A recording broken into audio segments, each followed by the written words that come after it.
Okay. Good afternoon. And welcome to everyone who's joining us on the internet as well.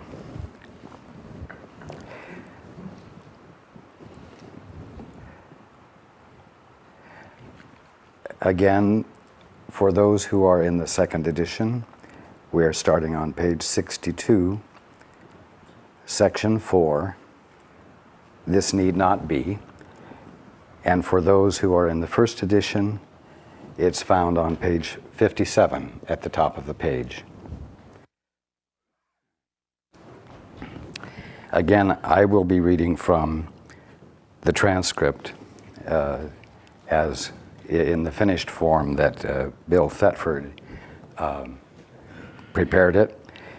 And in the transcript, this section is entitled, The Escape from Fear.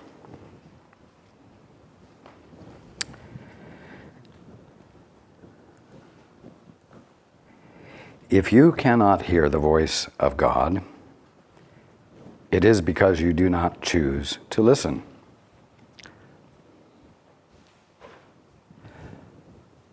In other words, it's not because you can't hear. It's not because it's not possible. It's not because it's really difficult.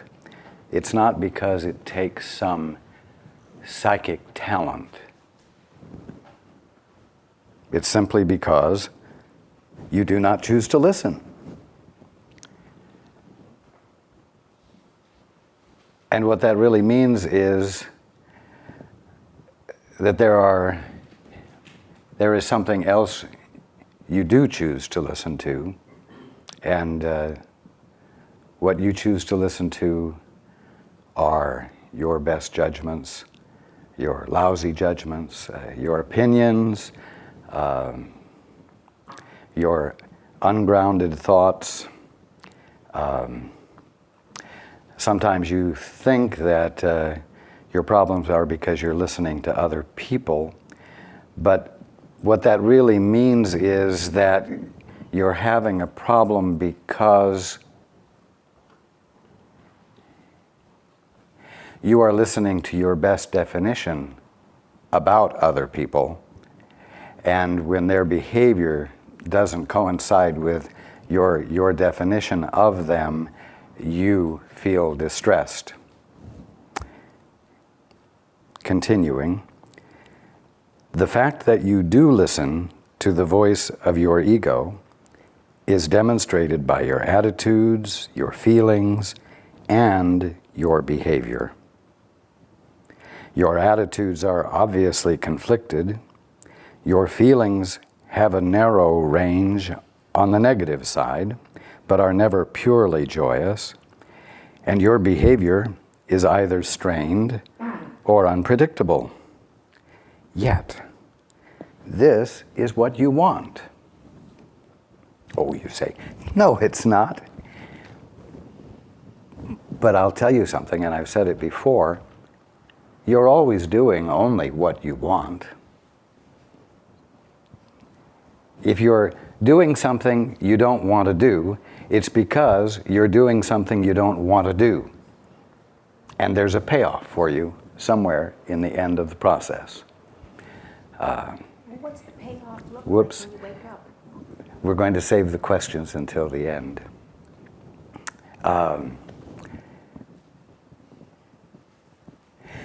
The payoff for doing something you don't want to do is often the guilt trip you're able to lay on someone else and say, see what a mess you made out of my life. Now you're going to pay for it. So even when you're doing something you don't want to do, you're doing it because for one reason or another, you do want to do it. And you're just not being honest with yourselves. Does that make you a fool?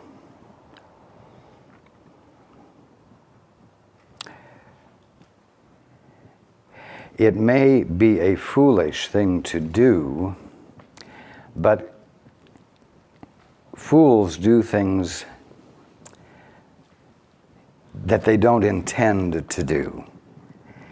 And when you choose to do something you don't want to do because there's a payoff, it's very calculated, it's very conscious, it is with definite intent, and so no, you're not a fool. You are being intelligently and consciously unintelligent. That's what it amounts to. But you're no fool.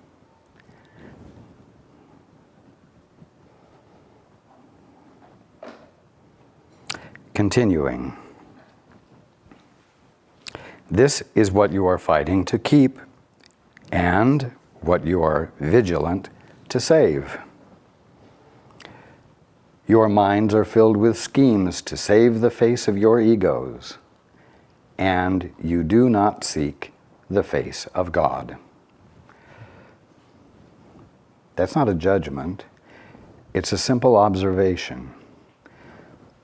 The whole human condition is your experience of the kingdom of heaven when you are choosing not to look at it with God. It's that simple. Continuing, the glass in which the ego seeks to see its face is dark indeed. How can it maintain the trick of its existence except with mirrors? The trick of its existence. What that means is, how on earth can that which doesn't exist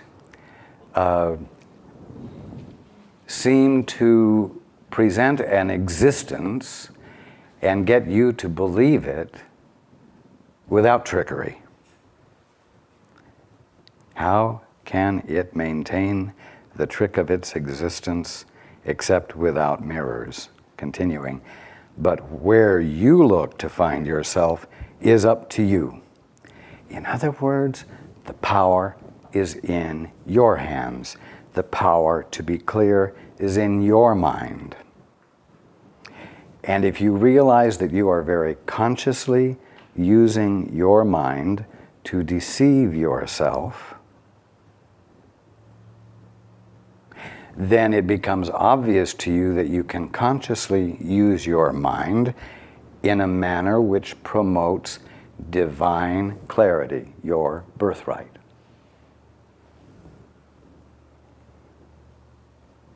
Continuing. We have said that you cannot change your mind by changing your behavior. But we have also said, and many times before, that you can change your mind.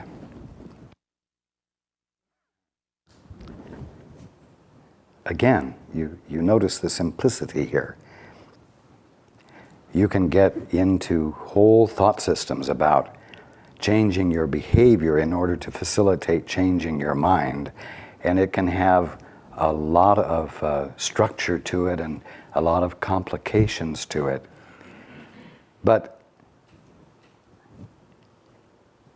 quote, we have said that you cannot change your mind by changing your behavior, but we have also said, and many times before, that you can change your mind.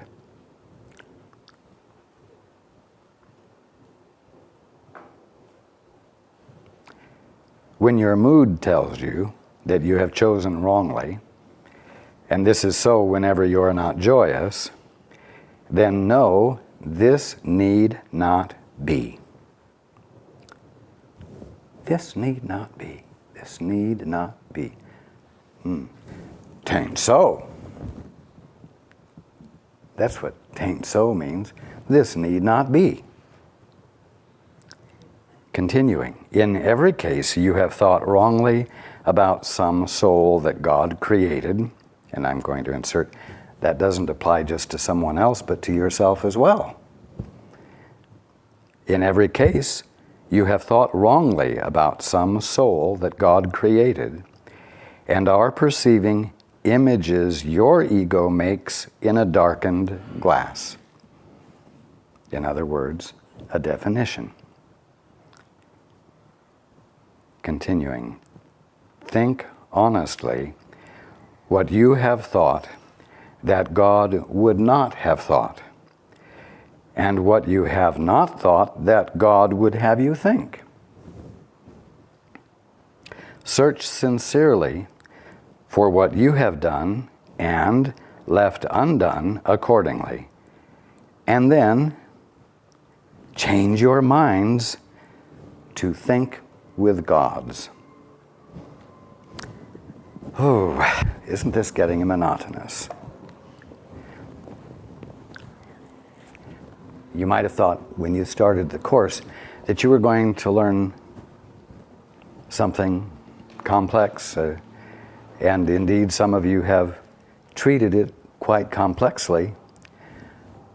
But at the bottom line, all it's about is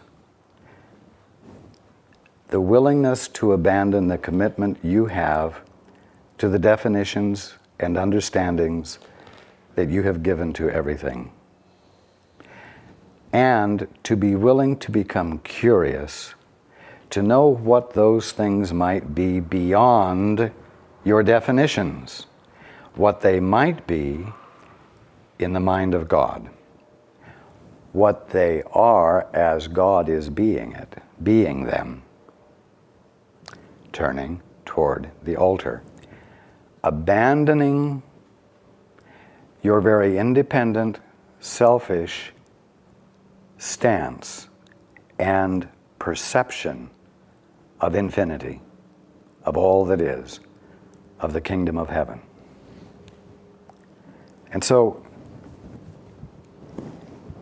what is it about? Is it about ideas in a book? No, it's about your mental behavior, if I may put it that way. Change your physical behavior and it will not change your mind, but change your mind and you will have changed your mind. You see?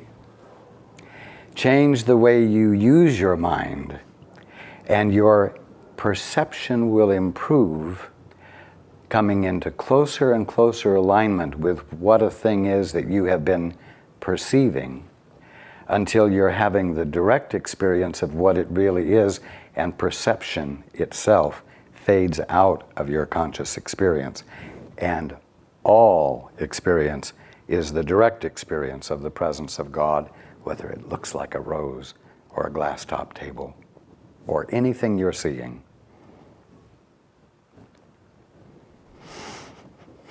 Continuing or repeating, search sincerely for what you have done and left undone accordingly, and then change your minds to think with God's.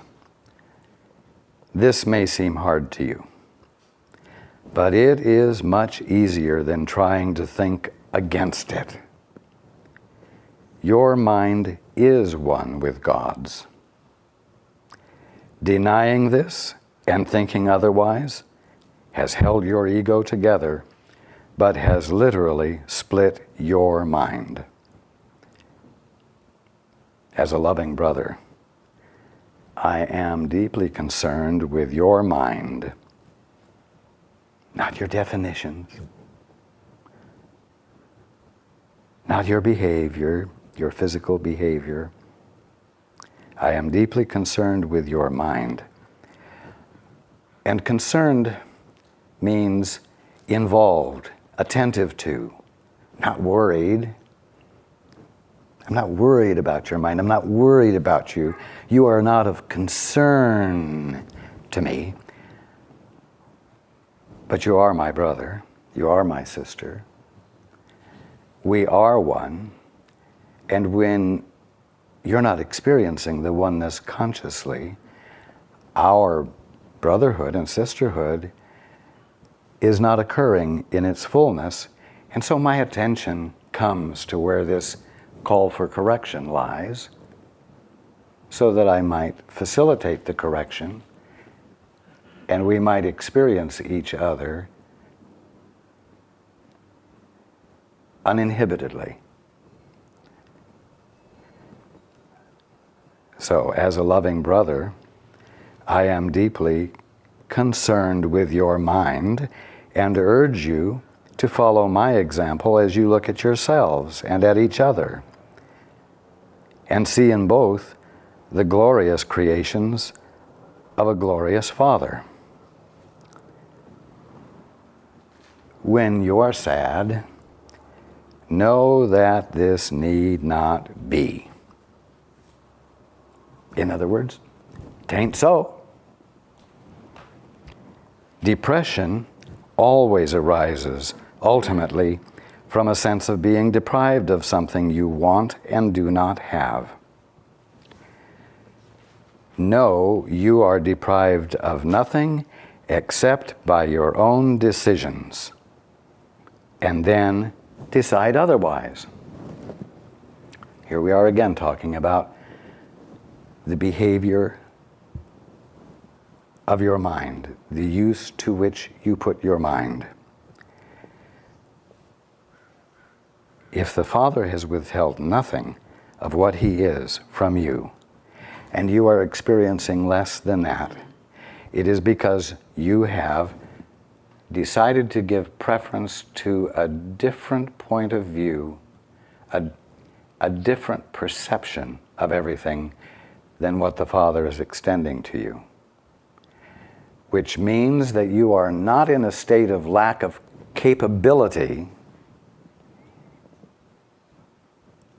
but you're just using the capability to provide yourself with an experience that has limits to it which are not natural or normal. And therefore, in your already existing capacity to use your mind explicitly and specifically, you can make a new decision that doesn't block the fullness of what God is expressing as you and as all that is. So right now, when you all feign powerlessness, you are doing it with all the power of God. So, no matter how good an act you put on, you're never successful at being a sad sack. You're just not. A good actor, maybe, but never what it is you're portraying. You have the power to act out from the direct experience of the Divine One that you are.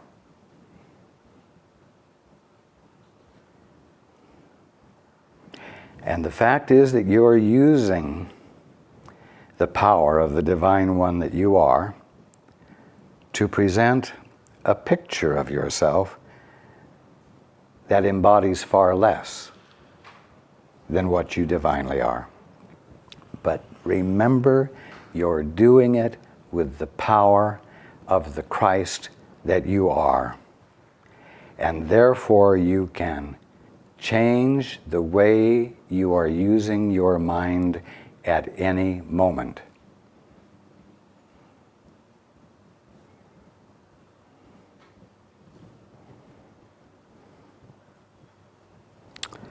Continuing.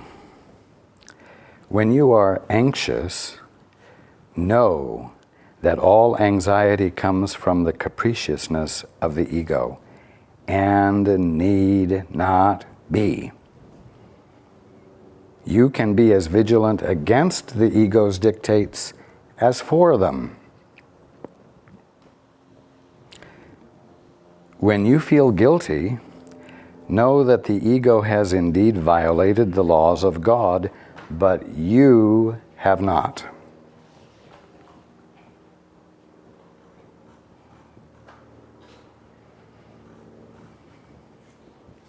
Leave the sins of the ego to me. This is what atonement is for. But until you change your mind about those your ego has hurt, the atonement cannot release you. In other words, you're released not by the forgiveness of others, but by the change of your mind by you. And forgiveness on your part means the withdrawal of judgment against another on your part.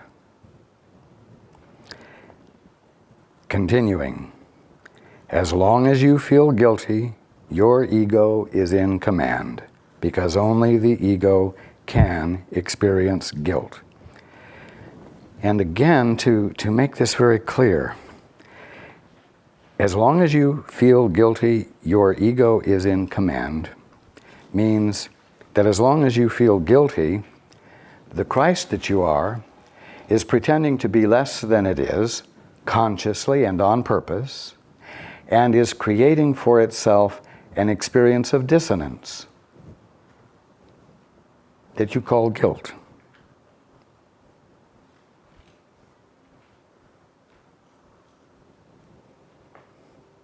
Do you see what a farce it is?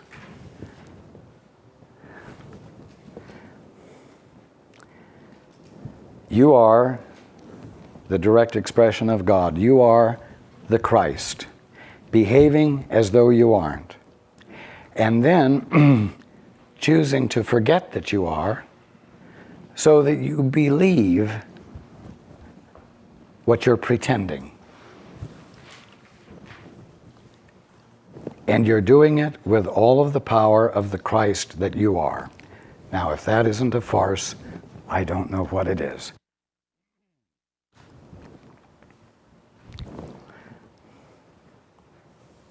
A farce is something that's not real. A farce is a pretension. And you're all engaged in pretensions with yourselves and with each other. And you're all joining into the pretension and agreeing with it.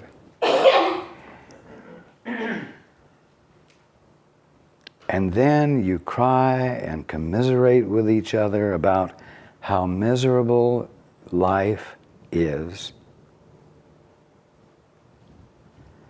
Whew.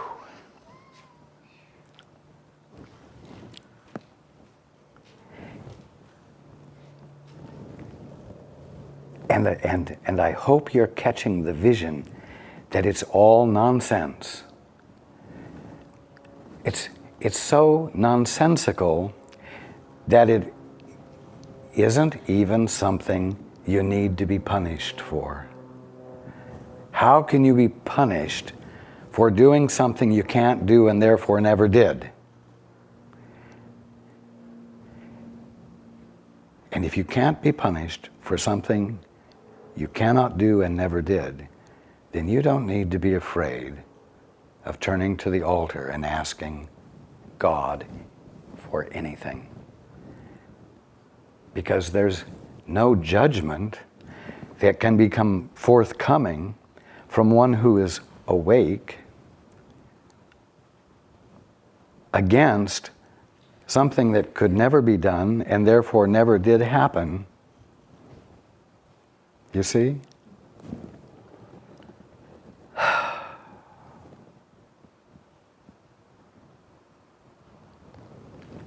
But let's also be very practical and grounded in reality. If in your acting as though you're independent, as though you're not the Christ, and if in that acting out of that delusion, you behave in an inappropriate, unloving way toward your brother or sister because fear is your constant companion in this imaginary state of being, your behavior must change. you must arrive at a point where you care enough about your brother or sister that you stop relating to them from your fear and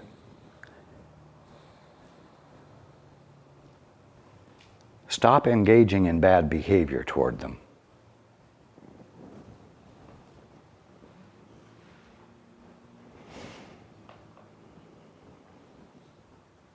You can't just say that because you tried to do something that you can't do, truly, and therefore you never did it, and therefore there's no judgment that's going to be coming to you from God,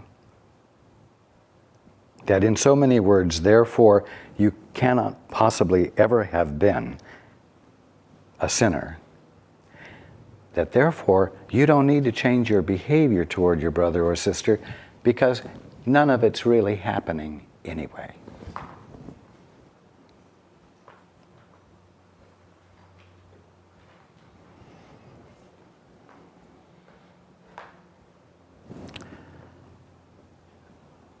We talked last week about the necessity of arriving at a point where you're expressing unconflicted love, which means love that pours forth from you, not as a calculated means of manipulating your world or getting something or saving your ass, but as a natural flow of the influx of love that you experience coming from God because you've become defenseless against God and let Him in to you. And you've joined and broken the isolation.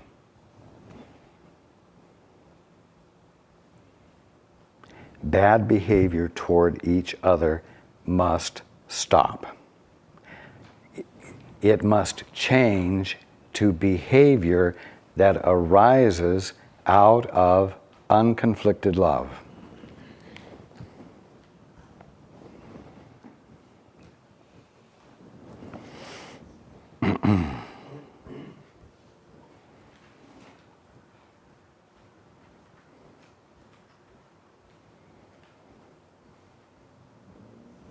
Continuing, watch your mind for the temptations of the ego, and do not be deceived by it. Know it offers you nothing. Now, what does that mean? It means that when you are not seeing someone or something through the impulse of love received by you from the Father,